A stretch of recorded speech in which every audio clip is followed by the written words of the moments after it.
Welcome to EntrePods, the most cutting-edge podcast for entrepreneurs and investors. We answer the hottest question today. So now what? We are radically civilized with a focus on durable solutions that make the most positive impacts in your business, financial, personal, and community life.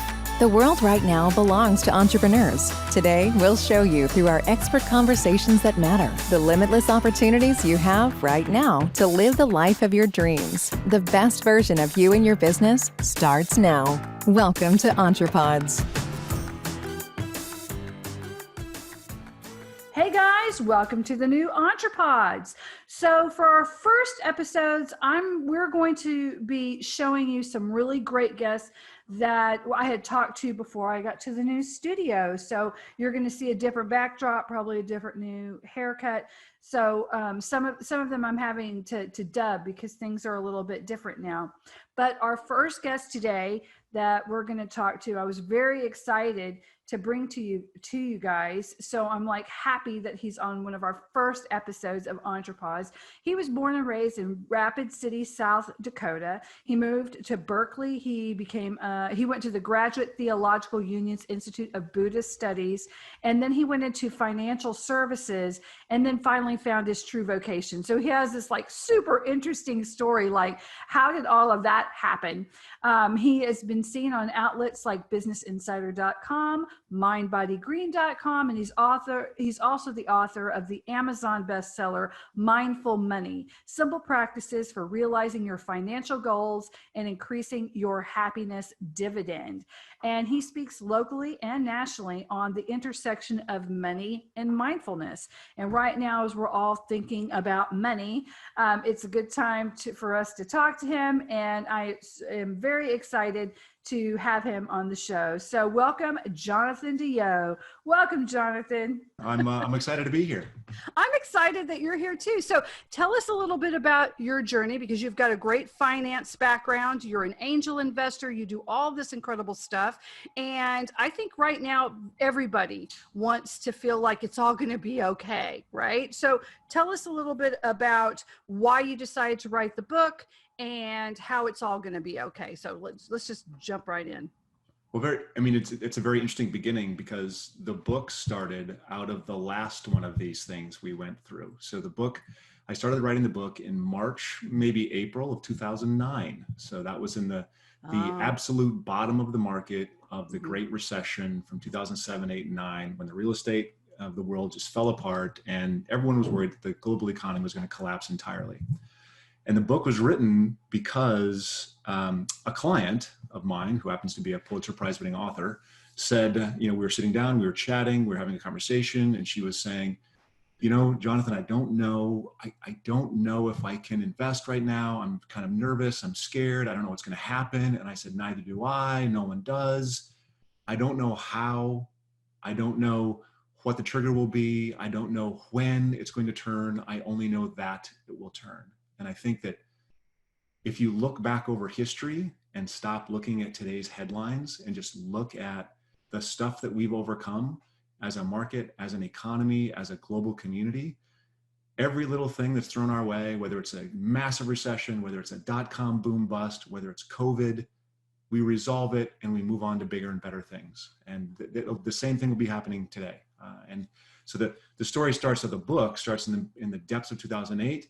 But in the last 6 months, we've actually experienced the same kind of complete collapse and complete recovery. And people are asking themselves, how is the market ahead of the economy? I mean, how is this even possible, right? And that's the question I'm having now. Yeah, there's a lot. I mean, we even get it with what we do with protecting people's assets. Do I do this now? Do I wait? What's happening? And I'm seeing there had been fatigue there the last 2 months, and I'm seeing people just getting sick of it. Americans, we're very resilient, and we are very much, it's a part of our DNA is let's push forward. We do not tolerate stagnation in any way for very long. And so I think that as a country, we kind of like all turtled and holed up, and we got on TikTok, and then we decided, okay, I'm bored. Let's make these crazy videos. Okay, I'm bored. Let's do this. And now people are like, I can't take it anymore. And some of them people are acting out, but I see investors that are going back to the thing and saying, yeah, I can't take it anymore. We just got to move forward, and I see that anyway. mean, it's really interesting that I think the thing you're pointing at is there's a big, broad, when you talk about America or you talk about us collectively, we always work through things. But what that does is it covers over the individual stories. And the reality is, and more today than say 10, 15 years ago, today, every individual story gets highlighted. We get the social media that gets shared about every individual, house foreclosure, business failure. And I'm not saying that they're not there. What I'm saying is, at the same time, a bunch of businesses are failing, and at the same time, some houses are being foreclosed on, and some people are going through very difficult times. There's another side of that. And it's not that someone's taking advantage of somebody. It's just there's people starting businesses right now. There's people reinvesting in businesses. There's people that are buying homes for the first time now. In fact, for the last 10 years, we've wondered, hey, where are the millennials? Why are they not buying houses? And guess what? They're buying houses now. So it's last year, HAR actually put out a thing saying that the largest segment of new home buys will be from millennials. Mm-hmm. So that was before and pre-COVID. So they're still going to need to do that and still buy houses. I just think that, yeah, we get a lot of things amplified to change things for us, and we need to move forward and for people who are going through bad times. So let's talk about that. Let's talk a little bit about this COVID thing. As a family, there are millions of people who are suffering right now. I mean, this 2 weeks to stop the spread, we're going on 6 months. Even the people privileged enough to be able to say, you know what, I have 3 months saved, I have 6 months saved, which you have to be at a pretty good place. Most younger people or most young families, that is a pipe dream to have that. And now we're at 6 months and it's just bad, right? But what are little things that we can do now to get out of it? I know that you talk a little bit about that, about family planning and different things like that. So let's discuss some positives. What are some things that people can do, even if it's just looking very bleak? So there's two different types of bleakness that we're reading about and seeing, right? There is the small business owner or the individual or family who their incomes are gone, right? And there's no question that that's happening, and that's a severe problem. And up until the end of last month, they had some support from the federal government, and that went away, and that's, unfortunately, that wasn't re-upped in the fashion it should have been. And I think that the reason that we sort of conserve and we save in those downtimes as a country, when things are going well, and we shouldn't spend as much when things are going well, is because pandemics happen. And I didn't see this coming, right? But something is always around the corner, whether it's some kind of a war or some kind of a pandemic, or there's always Great Recession, there's always something around the corner. And if we're prepared for that with our reserves, not just as individuals, but as a country, and in this one, frankly, in the pandemic, it should be more on the country to step up and support people that aren't able to buy food. Like, it's ridiculous that there's people that aren't able to buy food because there aren't enough benefits out there. Because we told them they couldn't work. We told their businesses to go under. We told them that they couldn't do anything about it. So, yeah, I'm at this point, I'm like, well, we just need to open up. If masks work, then everybody just mask up. Right. And we just need to get back to work at this point. And I think that we have enough testing and data and if the masks work, that we just need to do that. Because there's so much conflict. There's so many things you see, like, it's okay for certain people to go out and to do things and not wear a mask, but they're elites, and no, we all need to be able to go back, like, either let us work or get money into the hands of the most vulnerable people who you've said no, that they can't. I mean, it was really eye-opening. I live here in Galveston, and we had a major Hurricane Laura, that was basically eyeing us. We were under mandatory evacuation. I had to pack everything, then wait, see where it's going, like people in hurricane zones do. And fortunately for me, very unfortunate for the people in Lake Charles that moved to the east of us, but I was watching the news, your grip, the Weather Channel becomes the only show on TV.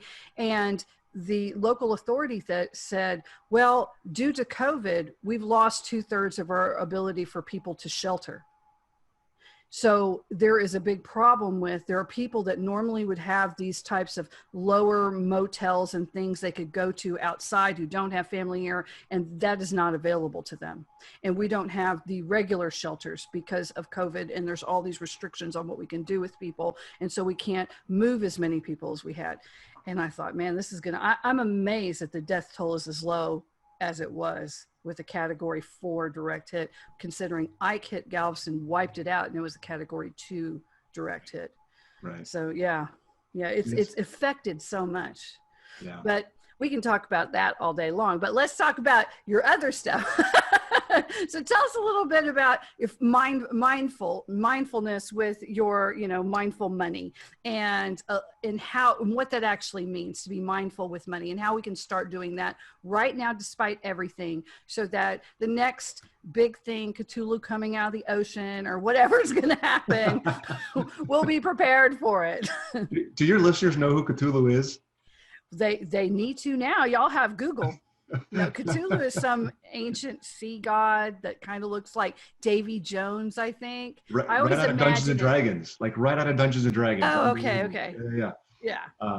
Anyway, so the idea of mindfulness kind of applies to the second group, not the people that are, don't have jobs, don't have incomes, have to worry about where their next meal's coming from. If you have the assets to plan, the idea of being mindful is just recognizing that you never know when this kind of thing is going to happen. You can't predict. And we have this tendency to get really, really, really excited or really, really, really despondent, and then make financial moves based on that excitement or that despondency. And that never actually works out in our best interests. It always hurts way more people than it should. And so what we suggest stop trying to predict stuff and start planning. And in that planning, you start thinking about, okay, these are the probable cash flows I'm going to need. My kids are going to go to school starting in 2025 and 2028. I'm going to have enough cash to pay for them to go to school at that point and at that point. And that means not in equities. I have to have cash to pay for tuition, right? I can't have it invested. I have to have it liquid.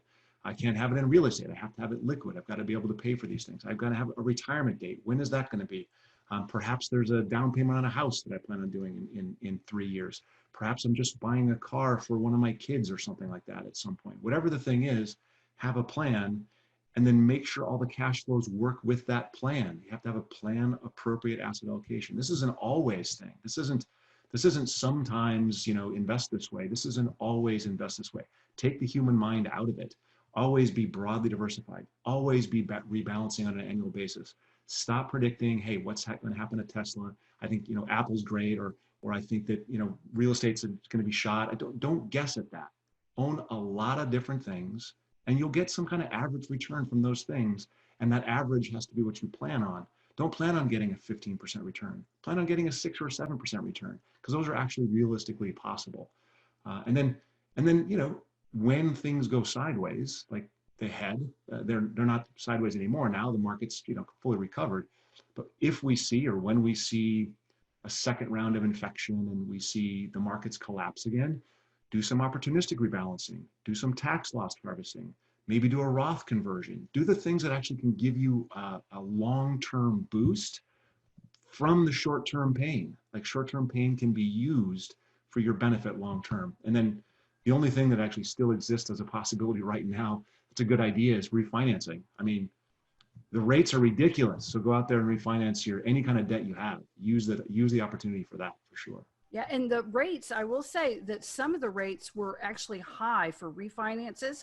They panicked. The banks panicked early on. So that's what I tried to do, back in May personally. I was like, that's it. I'm going to refinance and I'm going to, figure things out. And the rate was ridiculous because I already have a 3% rate. Right. Yes, so it didn't make any sense. And my lender goes, it doesn't even make sense right now. I think it's 3.25. But still, you might be able to now, the way it's moved and the market doing well, and it's starting to come back up again. Now refinance rates are looking a lot more attractive for people.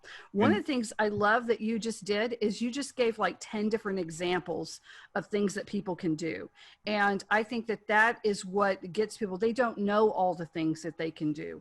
They get stuck in, well, what do you mean diversify? What do you mean? And, or they're like, ah, there's just a million options. And then they just don't do any of the options whatsoever.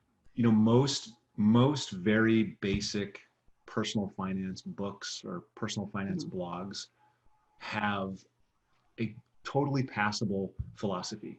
The reality is, I can have a philosophy, you can have a philosophy, we can interview 10 other people that all have philosophies about how to manage money, and probably all 12 of our philosophies work if you just hold on to them through thick and thin. The problem is, every time we see COVID, or we see, Tesla go spike by 400%, or we see whatever the thing is that's happening outside of us that causes us panic or excitement, it makes us change what we're going to do. If we just find the plan and stick to the plan, then you'll be fine. The problem is we keep trading away our plan for the next best plan. We keep saying, oh, this isn't working now, I need to do something different. And part of that's because we live and breathe in this universe of media. And I'm not saying media is bad. I'm just saying that I will. Okay. Maybe not podcast, but we got to take it with a grain of salt. Like we can't just believe everything that we read and make changes and get scared. It's just, we have to be patient. We have to be patient. I like that. Be patient, make a plan, trust in your plan, and just stay the course. And that seems very, that is not what people hear now. Now it's like, this is the new hotness. You got to do the new hotness. And if you're not, you're just going to lose on the boat and blah, blah, blah, blah, blah, blah, blah. And people are constantly being driven by that when, you don't have to throw out, what is that old saying? You don't have to throw out the baby with the bathwater. Right. Just because it is considered, conservative or, and stay the plan. And you're like, oh, that's boring. Yeah, but it works. I mean, what do you actually want? Do you want something that's actually going to work and help your life and build generational wealth and get those kids through college, or get them invested in their first business after school because, they just have a talent for rebuilding old cars, or they're an artist, whatever it is, you'll have the funds to be able to do that, and then to be able to live a decent life and not be grinding, 12 to 14 hours a day at your desk job until you're 90 years old, Right. Let's hope. Let's hope. I just feel like my mother sold her business in her 80s, and she worked that entire time, but she loved it. Wow. So 80. she just turned 80. I shouldn't say that age. She just turned 80. So maybe she was 70s. Okay, I take that back. The women in my family live a ridiculously long time, and they usually work until the end. Like my grandmother was 104, and we had to stop her from mowing her own lawn when she was 96. Holy cow. Yeah, my grandma actually, she had 2 hips replaced. And then she had a 3rd hip replaced because she wore out one of the hips that she had replaced. Like she just really worked totally, went right back to work. 94 years old, did the same thing, mowing the lawn, taking care of the garden, and she went back to work before she had healed. So, yep. God, I feel so lazy when I hear these stories. I think of my mom and my grandparents. Oh man, I'm real lazy compared to them. Like, what are you doing? Well, I did the canning, and then I mowed this, and I did that, and I sewed all these dresses, and I did all this stuff, and I'm like, I'm on my 2nd cup of coffee. That is what I accomplished today. Thanks so much. Okay, so let's talk a little bit about goal-focused and planning-driven types of plans that you can make. So what do you mean by that, by goal-focused and planning-driven? I think we just touched on that, but let's give me for instance of how that can change for people. Like maybe if 2 people that you've worked with, how their goals can be different. Like say a young family with 1 kid, they're new, just getting a starter home, and then maybe people who are looking to retire that are in their 40s. So when I think about goal focused and planning driven, it starts with that question of what are your goals and what will be your plan. But the reason goal focused and planning driven is important is because the way we do things in our culture is we are market focused and performance driven. And this is the thing that causes us so many problems. It's a problem because neither the market nor our performance is predictable in any kind of a manageable way. So there's a lot of research that actually tells us that the vast majority of people who try to predict markets and try to outguess things fail at it. And those few who succeed, we can attribute their success to luck, not skill. And so the idea is there's a better way to approach your financial life. And we refer to that as being goal focused and planning driven. And the first step in the goal focused and planning driven process is to understand your own values and the trade-offs that you are willing to make and embrace lovingly. Maybe I don't go to movies because I want to actually save my money to travel. Maybe I don't travel because it's really important to me to have a nice car. Maybe I don't have a nice car or travel because the most important thing to me is to really pay for the greatest possible education for my kids. The important thing is that I know what my goals and my trade-offs are, the things I'm willing to let go of, the things that I want for my future and my family's future. And I'm willing to, write those things down and then follow the plan to get there. It's a fancy way of saying that the financial planning should come before the investments. And the financial planning should largely determine what that portfolio looks like. And then once the financial planning and the portfolio are in place, you don't change the portfolio based on what's going on in the markets at all. It's all noise. It's all noise because the plan actually takes into consideration the next 20 years. And ask, what was happening in the markets 20 years ago? 20 years ago, no one knows. Like that was before the recession. That was the dot-com collapse. 20 years ago was the dot-com collapse. Yeah, that's just crazy to think about that. It's hard to even realize like anything. I was talking to a friend of mine and she was like, I'm so stressed out. And I was like, yeah, but like what were you stressed out about a year ago? And you have to really think about it, right? So we're always all stressed out. You just gotta like put a plan in place. And I like that because that actually is the least stressful option. If you're telling people, well, you're going to need to be a psychic or you're going to need to have that special talent of being a speculator. I have met probably 2 speculators that are on the show that were really futurist type of people. They could see ahead. They had a special gift and knack, and I guess luck too came in on it. But that's very difficult for most people. They were special, so you don't have to be special with this really psychic gift to be able to make a better plan to where you can weather the storm. And I love that because it is less stress. You just put the plan and you just work it best you can. The plan tells you save this much, you save that much. The plan tells you this is your diversification. That's how you invest. You don't, and quit second guessing it because you both get better financial outcomes and you'll have a happier life. It's not just easy. It's not just less stressful. You actually get better outcomes too. The difficulty though is that mindfulness. The difficulty is how do you stand in front of an entire world that's telling you you're doing it wrong and not?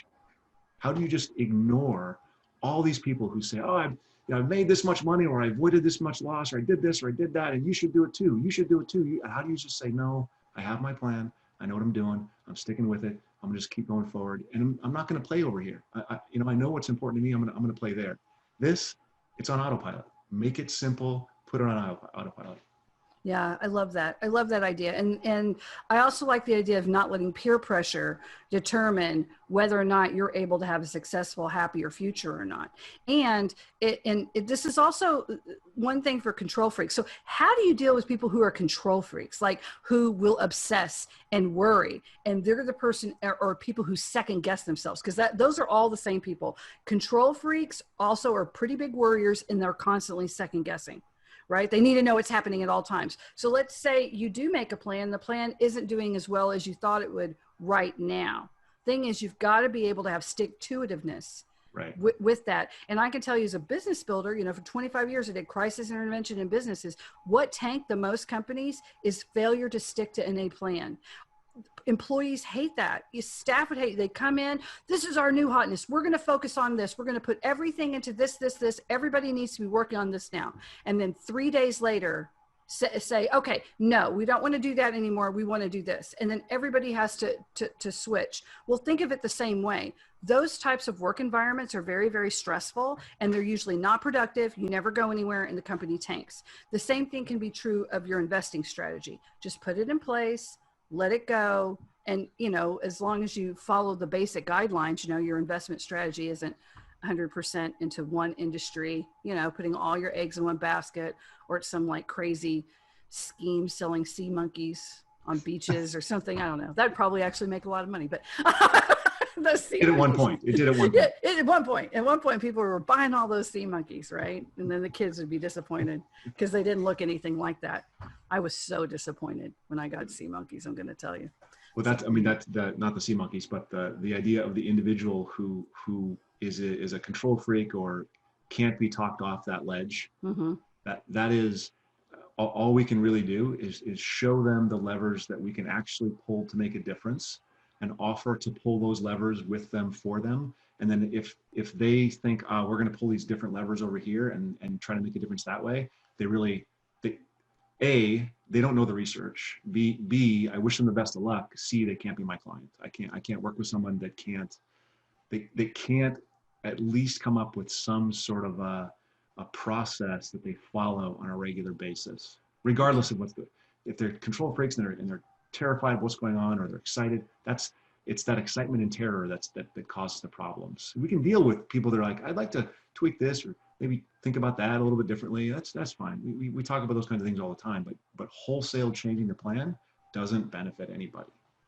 Yeah, I like that. I like to be able to, I am a control freak, but yet I also have learned over many decades to sometimes you've got to set it and let it do its stuff, because I've been the other way and I learned the hard way by doing that. Wow, that really doesn't work. And it just stresses me out, and it's very detrimental to the positive outcome that I'm trying to achieve here. Yeah, So know what you can control. Know what you can control, and then control that. Don't control other things, right? Don't even try to control other things. I know. Okay, guys, we are talking right now to Jonathan DeYoe, and he is with Mindful Money, and you can find him on Instagram, Mindful Money Plan, Facebook, Mindful Money Plan. You could go to LinkedIn, Jonathan DeYoe, that's DeYoe, and we're going to continue talking to Jonathan. I just wanted to stop it so you know who we're talking to, guys. Anyway, so what do you think? So let's talk a little bit about, now we're going to skip forward to generational wealth. What do you think most people get wrong about transferring money between generations and trying to build up to generational wealth? Yeah, it's almost, given we're in the middle of a pandemic, it's almost not PC to talk about that these days. But there is this saying, this long time saying, shirt sleeve to shirt sleeves in 3 generations. And the idea behind the saying, and this is absolutely true, is most wealth that's created by this generation is gone by the end of the 3rd generation. There are exceptions, but this was absolutely true of some of the greatest wealth ever created by man. It was, who was it? It was, I'm trying to remember the name of the family that.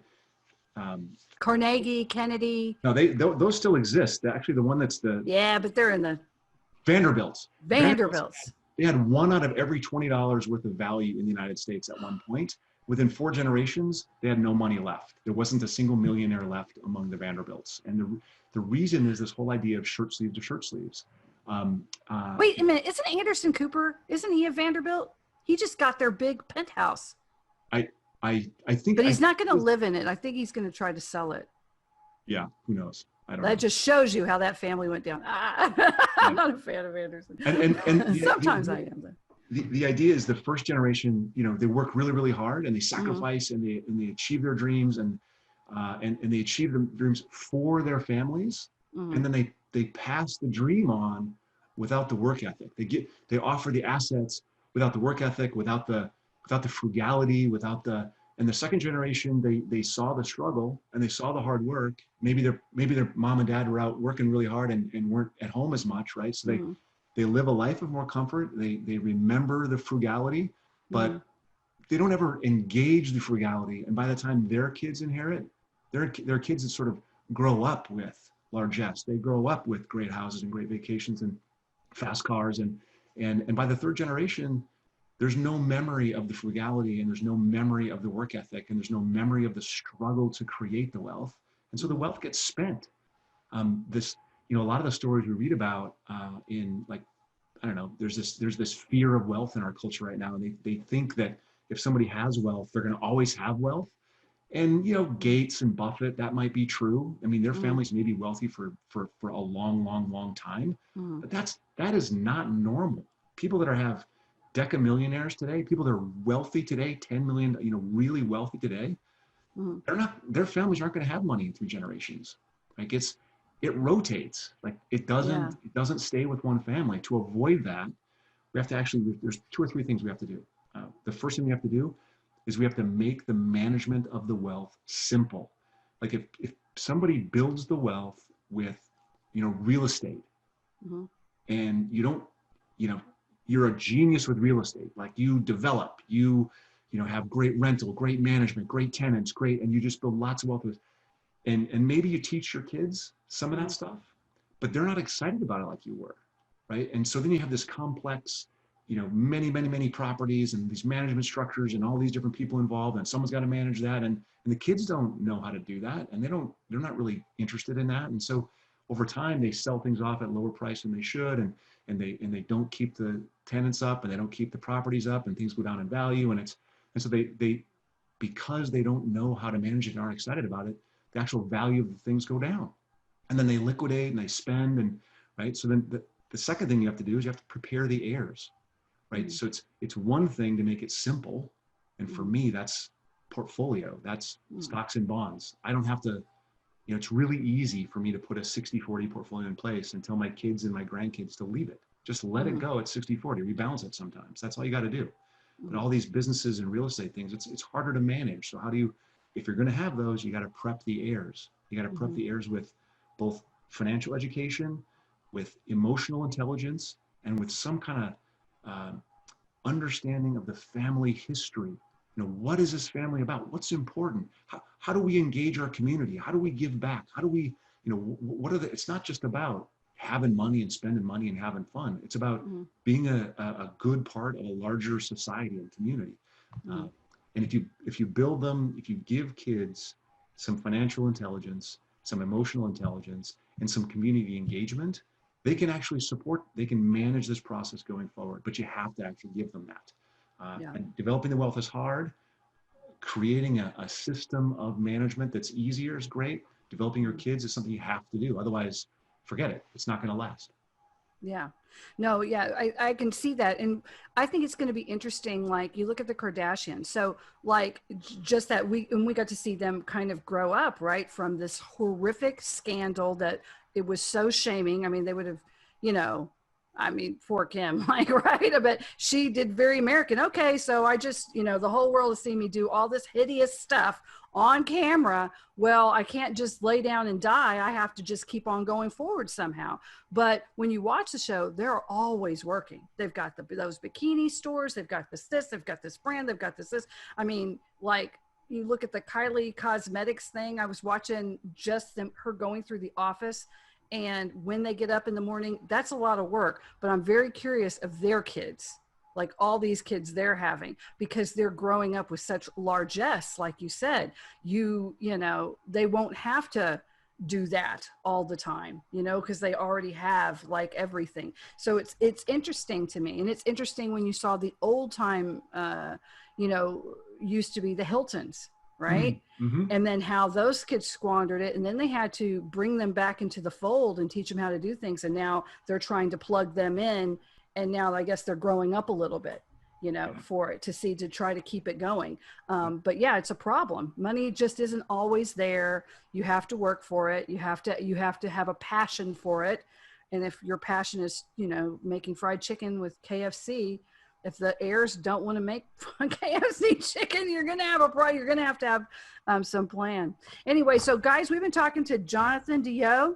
And Jonathan, please go ahead and tell everybody in the audience how they can reach you, because they can reach you either buying the book, Mindful Money, or they can reach you for your own consulting too. So please, I want you to do it so I won't mess it up. Okay, sure. So the best place to go that gives you sort of the universal view of what we do is mindful.money. That's the website. It's not .com. It's mindful.money. And on that website, you'll find that there's 3 different things that we do, right? I do a lot of keynotes and a lot of speaking, a lot of workshops and things at different, organizations and panels and these kinds of things. So do that. That's great. We do the consulting for individuals. And we also do a lot of 401k business. So the thing that they're most passionate about is education and financial education. I think if we just spread financial education, if we did it in schools, that'd be great. We're not doing it in schools, so we have to sort of pick up the baton as just individuals in this industry. So we do a lot of education. We really hope people engage us in education. But if you go to mindful.money, and let us know about your organization. We actually have digital things we can send your way that you can use for educational tools. We do live things for organizations for education purposes, financial education purposes, and literacy purposes. And we're happy to do that. We also do individual consulting, but that's more important to us is that financial education, that people start to understand how personal finance works. Okay, great. Thank you so much. And thank you, EntrePods listeners, for being with us today for that wonderful guest. And remember, you just need to go to EntrePods.com. You can find us on every bit of social media you can think of by just putting in at EntrePods, EntrePods, and you can listen to us on your favorite listening platform. We're everywhere. If you have any questions, you can just email info@entrepods.com, or you can go and become a member on our membership site. So you're going to hear more about that here in a little bit. And thank you, and have a wonderful week. See you next time. Bye-bye. Thank you for listening, and please go give us a 5-star rating on your preferred listening platform if you enjoyed the show. This helps us reach more listeners like you and keep booking amazing guests. If you'd like to join our growing EntrePods community, want our social media links to like or share, or inquire about one-on-one strategy calls with our host Jennifer, please visit EntrePods.com. See you next time, and here's to you and your best life imaginable.